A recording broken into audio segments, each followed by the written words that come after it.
හොඳයි අපි ආරම්භ කරනවා අද දවසේදී යෝගාසන වල සරලම තැන ඉඳලා ඉස්සෙල්ලාම මම ගන්නේ මේ සඳහා භාවනා කිරීම සඳහා භාවිතා කරන යෝගාසනයක්. අපි බලමු සුඛාසනය. බහුතරයක් දෙනා සුඛාසන කියලා කියන්නේ මෙන්න මෙහෙකට.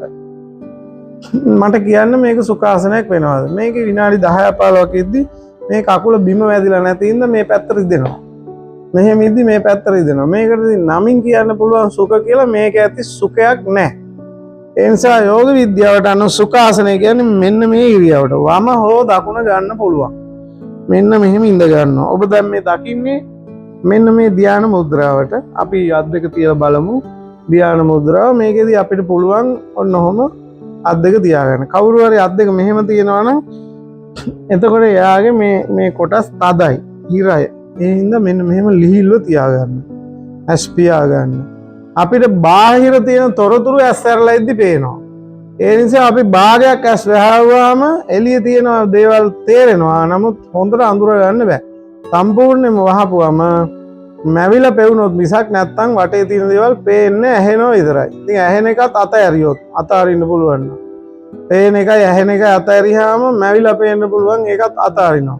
වෙන වෙන සිතිවිලි එන්න පුළුවන්. ඒවත් අතහැරලා දානවා. ඒ කියන්නේ අපි සම්පූර්ණයෙන්ම අපේ ශරීරයට හිත යොමු කරන්න ඕනේ. යෝග විද්‍යාවේ තියෙන වටිනා දේ තමයි යෝග වෙනවා කියලා කියන්නේ මේ මොහොතේ 100න් ඉන්නවට. ඇඟ මේ අතට එක එක ඉරියව් වල නමන් ඉන්න එක යෝග නෙවෙයි. හිත 17 දුවනවා නම් එතන යෝග නෑ. යෝග කියන්නේ යුජ් කියන්නේ මේ මොහොතේ තමා තුළ සිහියෙන් හිඳීම. එහෙමනම් ඔබ ඔබේ ශරීරයට හිත යොමු කරන්න. කොහොමද? ඔබේ හිස, ගෙල, මුරපතු, අත්පා, කඳ මේ ආදී මුළු ශරීරයම එකවර පෙනෙන විදිහට හිත යොමු කරන්න. එපමණයි. ඔබේ ශරීරය හොල්ලන්න නැතුව ඉන්නයි ඕනේ. පළවෙනිම දේ තමයි මෙහෙම හිත යොමු කරනවා ඇඟ හොල්ලන්නේ නැහැ. ශරීරයේ මතු පිට, හැම මතු පිට හිත රඳවලා තමන්ගේ ඇතුළාන්තයට යන්න. ඇතුළාන්තය කියන්නේ ඔබ වෙත හැමෙන් ඇතුළ. හැමෙන් එළිය ලෝකේ.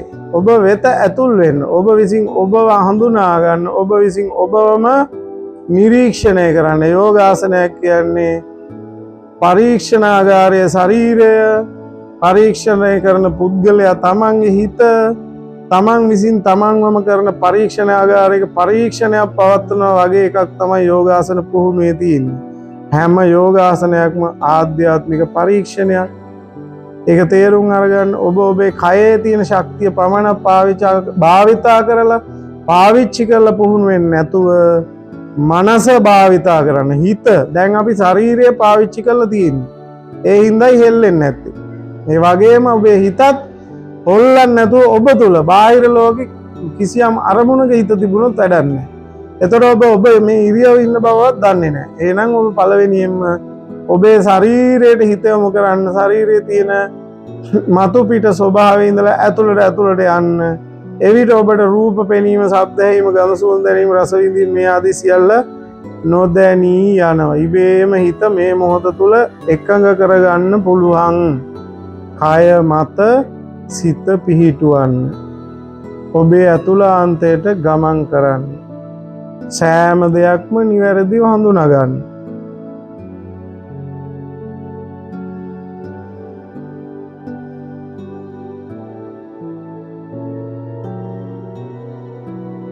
හොඳයි අපි බලමු මේ ආසනයක තප්පර 30ක් 40ක් 50ක් විනාඩියක් විනාඩි 2ක් විනාඩි 3ක් විනාඩි 5ක් විනාඩි 10ක් විනාඩි 15ක් පැය භාගයක් පැයක් පැය 3ක් දක්වා ඉන්න පුළුවන් ඉරියව් මේ. එතකොට මේ ඉරියව්වක් ඒ විදිහට අපි පුරුදු කරන්න ඕනේ. දැන් මුලින්ම යෝග කරන අය ඕවා කරන්න ඕනේ නැහැ.